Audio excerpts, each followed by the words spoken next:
पुणे लोकसभा मतदारसंघात निवडणुकीची रणधुमाळी सुरू झाली असून प्रमुख पक्षांच्या उमेदवारांकडून अगदी जोरदार प्रचार केला जातोय।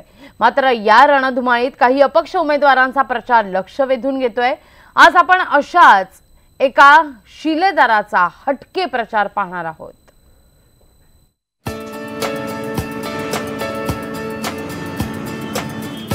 रणरणत्या उन्हात पुण्याच्या रस्त्यावर आनंद वानस्पेंची भटकंती सुरू आहे। सायकल विक्रेते असलेले वानस्पे पुणेकरांशी संवाद साधतात, कारण ते पुणे लोकसभा निवडणुकीच्या रिंगणात उतरले आहेत। त्यांच्या प्रचारासाठी ना वाहनांचा ताफा आहे ना कार्यकर्त्यांची फौज। हा एकल शिलेदार सायकलवरून आपल्यासाठी मतांचा जोगवा मागतोय। प्रदूषण हाच त्यांच्या प्रचाराचा प्रमुख मुद्दा आहे। आपण किती वाट बघायची, सरकारने काहीतरी करायची, म्हणून मी सायकल चालवायला लागलो। हे बघा, महाआघाड्या किती जरी महान असल्या ना तरी त्या प्रदूषण आणि त्याच्यामुळे होणारे जे काही रोग आहेत ना त्याच्यापेक्षा मोठ्या नाहीत।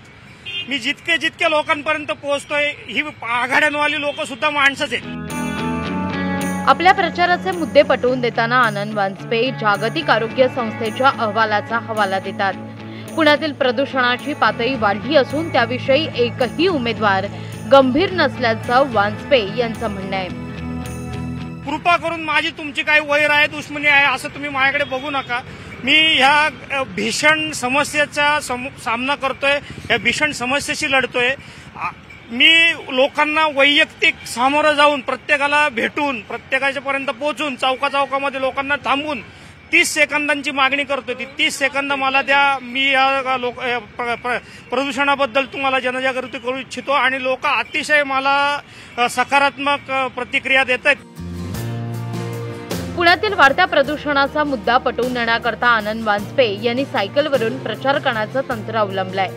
निवडणूक म्हटलं की कार्यकर्त्यांचा फौजफाटा आणि वाहनांची रीक ओघानं आली।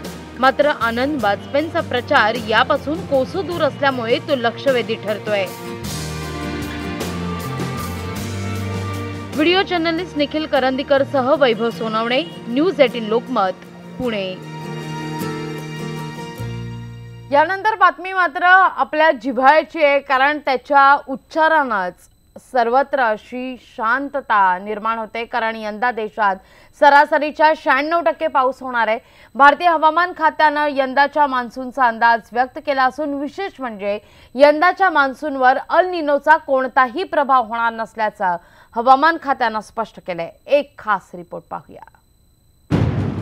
दुष्काळात होरपळणाऱ्या बळीराजासाठी खुशखबर, यंदा सरासरी 96% पाऊस, हवामान खात्याचा अंदाज।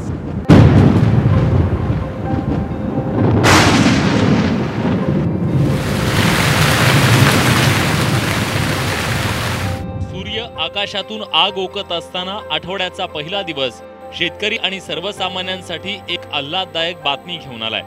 ती म्हणजे यंदा देशात सरासरीच्या 96% पाऊस होणार आहे। भारतीय हवामान खात्यानं यंदाच्या मान्सूनचा अंदाज वर्तवलाय। यंदाच्या मान्सूनचं प्रमुख वैशिष्ट्य म्हणजे मान्सूनवर एल निनोचा कोणताही धोका संभवत नसल्याचा निर्वाळा हवामान खात्यानं दिलाय। इस बार मानसून की फोरकास्ट जो है साधारण के निकट माप दिया गया और क्वांटिटेटिवली 96% बारिश जो है ऑल इंडिया की तौर पे आने का संभावना की गई है आईएमडी की फर्स्ट स्टेज मानसून फोरकास्ट में। अमेरिकन आणि ऑस्ट्रेलियन हवामान संस्था तसंच स्कायमेटनं यंदाच्या मान्सूनवर एल निनोचा प्रभाव असल्याचा अंदाज व्यक्त केला। तसंच यंदाचा मान्सून एल निनोमुळे प्रभावित होणार असल्याचं भाकीतही केलं। स्कायमेटनं तर यंदा सरासरीच्या 93% पावसाची शक्यता वर्तवली, त्यामुळे बळीराजाची चिंता वाढली होती। किसानों के लिए एक अच्छा संदेश ये जाता है, क्योंकि हम नॉर्मल मानसून एक्सपेक्ट कर रहे हैं और हमारा जो डायनेमिकल मॉडल है उससे पता चलता है कि रेनफॉल भी अच्छा से वेल डिस्ट्रीब्यूटेड होगा, इसलिए किसान के लिए एक अच्छा संवाद। गेले वर्षी भारतीय हवामान विभाग आणि स्कायमेटनं सरासरी 97% पावसाची शक्यता वर्तवली होती। मात्र प्रत्यक्षात सरासरीच्या 91% पाऊस झाला। त्यामुळे महाराष्ट्रासह देशाच्या अनेक भागात दुष्काळाची परिस्थिती निर्माण झाली। या पार्श्वभूमीवर यंदाचा मान्सून समाधानकारक असल्यामुळे बळीराजासह सर्वसामान्यांच्या अपेक्षांना नक्कीच बळ मिळणार आहे। प्रशांत किला रामदास, न्यूज 18 लोकमत नवी दिल्ली.